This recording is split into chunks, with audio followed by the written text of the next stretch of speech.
Hey everyone, welcome back. In this video, I'll show you how to use plugins in Flow Launcher step by step. Plugins are one of the best features of Flow Launcher because they let you do much more than simply launch apps. You can search the web, perform calculations, manage files, run system commands, and much more. So let's get started.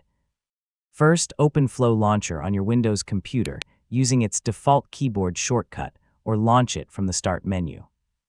Once it's open, access the Settings menu by clicking the Settings icon or using the available shortcut. From there, open the Plugins section to view all the installed plugins. Next, browse through the list of available plugins. You'll find built-in options for applications, files, web searches, calculator functions, system commands, and other useful tools.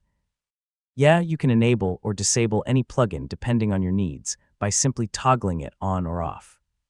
If you want additional features, look for the option to install more plugins from the Plugin Manager or the official plugin repository.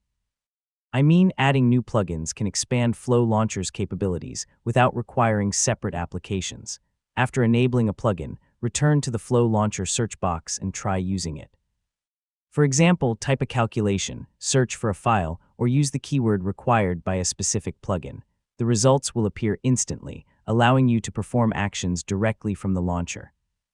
Take a little time to explore the available plugins and customize their settings. The more plugins you use, the more powerful and efficient Flow Launcher becomes for your daily tasks. And that's it.